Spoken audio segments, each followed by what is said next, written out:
क्या Donald Trump की बात पर दुनिया का कोई देश भरोसा कर सकता है क्या? 28 फरवरी से ईरान के साथ युद्ध शुरू हुआ। इजराइल और अमेरिका ने ईरान पर हमला किया और दर्जनों बार डोनाल्ड ट्रंप ने कहा कि हमने ईरान को ध्वस्त कर दिया है, हमने ईरान की एयरफोर्स ख़त्म कर दी, नेवी ख़त्म कर दी, हमने ईरान को जीत लिया, ईरान घुटने पर है, ईरान हमारे सामने सरेंडर कर चुका है। लेकिन अब वो खुद सबसे पहले घोषणा कर रहा है कि हमने युद्ध से अपने आप को हटा लिया है। क्या अब तक ईरान ने कहा? ईरान ने जो कहा वो किया।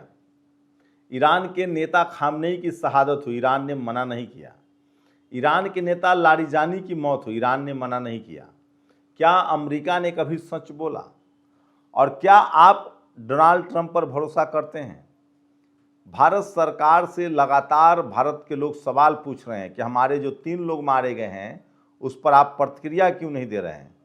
अब डोनाल्ड ट्रंप का एक बयान आ गया है, कह रहा है कि हमने ईरान से बचाने के लिए भारतीय नागरिकों हम बचा रहे थे ईरान से। क्या अद्भुत मसला है, सोचिए।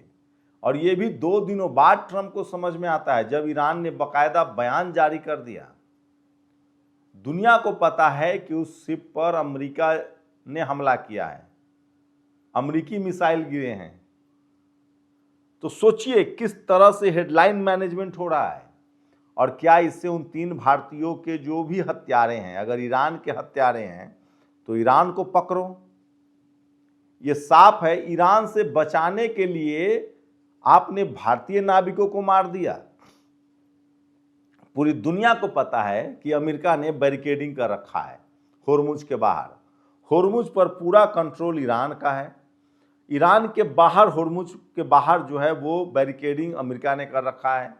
अमेरिका का कहना है कि अगर ईरान होर्मुज से दुनिया का कोई भी देश का तेल और गैस जाएगा तो हम उस पर हमला करेंगे। वो कह रहा है कि हमारा भी तेल और गैस आना चाहिए। ईरान कह रहा है कि जब तक तुम हर्जाना नहीं दोगे, जब तक $400 बिलियन की भरपाई नहीं करोगे, तब तक इजराइल और अमेरिका का शिप नहीं जाएगा। अमेरिका कह रहा है कि जब मेरा नहीं जाएगा तो दुनिया का किसी का शिप नहीं जाएगा। यह सच्चाई है। और सवाल ये भी उठ रहा है कि अमेरिका की हैसियत चीन के शिप पर हमला करने की नहीं है, रूस के शिप पर हमला करने की नहीं है, जापान के शिप पर हमला करने की नहीं है, सिर्फ भारतीय शिप पर कैसे हमला कर दिया। नमस्कार, मैं शंभू कुमार सिंह और आप देख रहे हैं नेशनल दस्तक। ईरान, इजराइल और अमेरिका युद्ध में वही हुआ जिसका मैं आपको लगातार जानकारी दे रहा था। मैंने कहा था कि एक दिन अमेरिका घुटनों पर आएगा और 12 करोड़ की आबादी वाले ईरान ने इसे कर दिखाया है। डोनाल्ड ट्रंप रोज कहता है आज कयामत की रात होगी, आज हमला करेंगे, आज ईरान को ध्वस्त कर देंगे, हम अब खार्ग द्वीप पर कब्जा कर लेंगे, तेल और गैस हमारा होगा। फिर कहता है अरे नहीं, समझौता हो गया, ईरान ने सरेंडर कर दिया, ईरान कभी परमाणु बम नहीं बनाएगा, ईरान कभी परमाणु बम नहीं रखेगा। मतलब ऐसे बोल रहा है जैसे कोई फिल्मी सीन चल रहा हो। सोचिए, पूरी दुनिया की मुश्किलें बढ़ रही है। जानकार बताते हैं कि अमेरिका का तेल स्टॉक जो है वो खत्म हो रहा है। 2 महीने का उसके पास और तेल स्टॉक है। वहीं वहां के किसानों में गुस्सा बढ़ता जा रहा है क्योंकि वहां फर्टिलाइजर नहीं मिल रहे हैं। अमेरिका की खुद की हालत खराब हो रही है। लेकिन डोनाल्ड ट्रंप एक झूठा राष्ट्रपति साबित हुआ है और उसमें से बड़ा डपोर संखी, भाषणबाज, बहानेबाज, जुमलेबाज, इस तरह के एडजेक्टिव मैं नहीं दे रहा, वहां की मीडिया कह रहा है। रोज मीडिया से लड़ाई करना, रोज मीडिया को नीचे दिखाना ट्रंप का यही रह गया। लेकिन सोचिए, बाकायदा पेंटागन की रिपोर्ट है कि अमेरिका को सबसे बड़ी क्षति इस युद्ध में हुई है। 28 फरवरी से युद्ध शुरू हुआ था और आज सोचिए 12 जून है।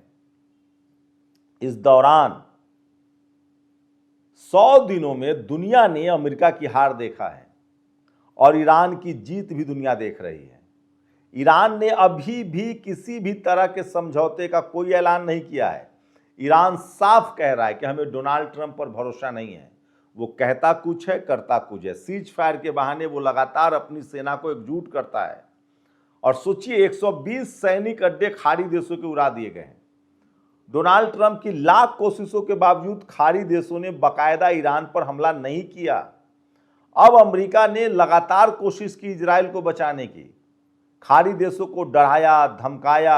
डोनाल्ड ट्रंप की बयान नहीं था कि हम ओमान को उड़ा देंगे। डोनाल्ड ट्रंप का बयान नहीं था कि एयरफोर्स खत्म है, नेवी खत्म है, ईरान अब घुटनों पर आ गया है, हमारा समझौता उसको मानना पड़ेगा। सच्चाई यह है कि ईरान का समझौता अमेरिका मानने के लिए मजबूर है, और वो इतना अपमानजनक समझौता है कि दुनिया का कोई देश नहीं मानेगा।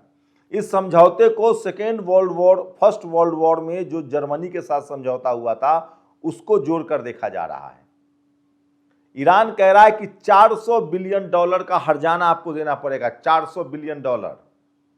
साथ ही एक ग्लोबल ट्रीटी करना पड़ेगा कि अब अगर तुमने ईरान पर हमला किया तो तुम्हारे खिलाफ रूस और चीन लड़ेगा। साथ ही वो कह रहा है कि $24 बिलियन लगभग जो विदेशी बैंकों में संपत्ति है उसे भी जारी करना पड़ेगा। तो इस लेवल की बेइज्जती हो रही है अमेरिका की। लेकिन डोनाल्ड ट्रंप झूठ बोलने से बाज नहीं आ रहे हैं। वो लगातार जुमलेबाजी कर रहे हैं और अमेरिका की जनता और अमेरिका की मीडिया को नहीं झुठलाया जा सकता है।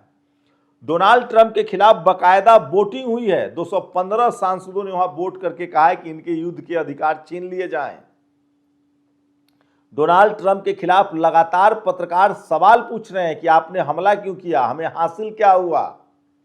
डोनाल्ड ट्रंप कह रहे हैं कि हम परमाणु बम अब ईरान नहीं बनाएगा, कभी नहीं बनाएगा।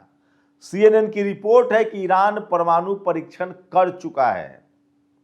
सब जानते हैं कि 50 से ज्यादा उसके बड़े जेट गिरे हैं, उसके दर्जनों युद्धपोत डूबे हैं, उसके 120 से ज्यादा अमेरिकी ठिकाने खाड़ी देशों में ध्वस्त हुए हैं। आपको लगता है कि अमेरिका अगर ये युद्ध जीत रहा होता तो सीज फायर करता बगैर उस पर कब्जा किए हुए? अमेरिका दरअसल ईरान के 40% जो ईरान के पास दुनिया का जितना तेल और गैस है उसका 40% अकेले है। अमेरिका उस पर कब्जा करना चाहता है। और मैं अभी भी श्योर नहीं हूं डोनाल्ड ट्रंप का कल ट्वीट आएगा क्या, आज क्या आएगा, कल परसों क्या लिखेंगे, इसकी कोई गारंटी नहीं है। डोनाल्ड ट्रंप की पूरी विश्वसनीयता खत्म हो गई है और दुनिया को पता है कि डोनाल्ड ट्रंप की मजबूरी है कि वो इजराइल की बात को नहीं टाल सकता है, क्योंकि एप्स्टीन फाइल में उसके नाम है, उसके वीडियोज हैं, और इसीलिए वो मजबूर है पूरी तरह से इजराइल के सामने, इजराइल के इशारों पर नाचना पड़ रहा है। और जैसे ही अगर अमेरिका इस युद्ध से हट गया तो जो खामनेई ने कहा था कि हम इजराइल को नक्शे से खत्म कर देंगे, कौन बचाएगा इजराइल को? हिजबुल्लाह से, हुती से और हमास से, इन तीनों के पास अब ईरान की ताकत है, और ईरान के साथ रूस और चीन है। यह पूरा ग्लोबल मार्केट पर कब्जे की कोशिश थी। मैं फिर कह रहा हूं, ट्रंप ने अपने बरबोलेपन की वजह से और बेवकूफ़ी की वजह से अमेरिका की साख को मिट्टी में मिला दिया है। अमेरिका पूरी तरह से ध्वस्त हो चुका है और ईरान के सामने अब वो युद्ध करने की स्थिति में नहीं है, क्योंकि ईरान के पास, अमेरिका किसी और देश से युद्ध कर सकता है जो कमजोर देश होगा, लेकिन ईरान की जो वायु रक्षा प्रणाली है, ईरान की पूरी सीमा पूरी तरह से सुरक्षित है, क्योंकि कोई भी जेट अभी तक नहीं बना है।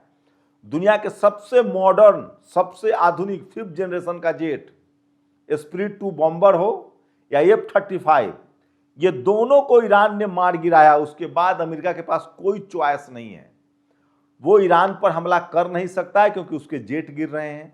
चिनकू हेलीकॉप्टर हो या अपाचे हेलीकॉप्टर, ये सब मार गिराए गए हैं। होर्मुज में अपना सेना भी तैनात नहीं कर सकता है अमेरिका।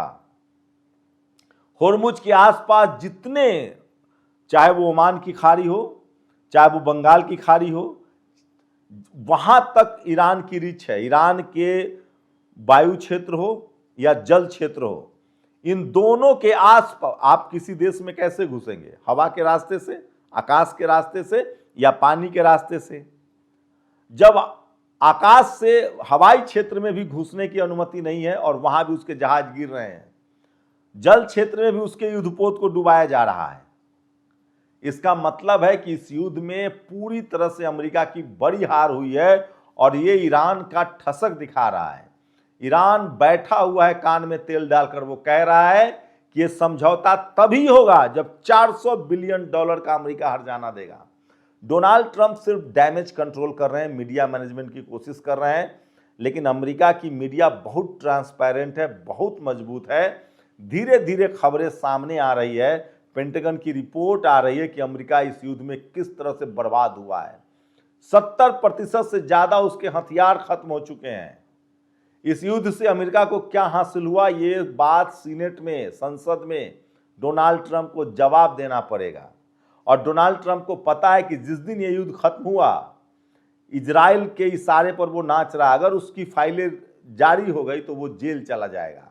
वहीं जो बेंजामिन नेतन्याहू है उसको भी देर सवेर जो है वो जेल जाना पड़ेगा, क्योंकि भ्रष्टाचार के संगीन आरोप है। जैसे ही इजराइल में इमरजेंसी खत्म होगी, जांच शुरू हो जाएगी। अब ट्रंप ने यू टर्न मारा है। भारत के 3 शिपों पर अमेरिकी सैनिकों ने हमला किया, हमारे 3 लोग मारे गए। अब डोनाल्ड ट्रंप ने 2 दिन बाद ट्वीट किया कि हम तो ईरान से बचाने की कोशिश कर रहे थे। क्या आपको इस बात पर भरोसा है या हेडलाइंस मैनेजमेंट है? अब टीवी अखबार इस बात को चलाएगा, सोचिएगा जरूर। शुक्रिया। नेशनल दस्तक की आपसे गुजारिश है कि अगर इसको बचाना चाहते हैं तो नेशनल दस्तक को सब्सक्राइब करने के लिए रेड कलर के सब्सक्राइब बटन को दबाएं, फिर बेल आइकन की घंटी दबाएं। नेशनल दस्तक को बचाने के लिए बहुत जरूरी है कि हर खबर को शेयर करें, लाइक करें, कमेंट जरूर करें।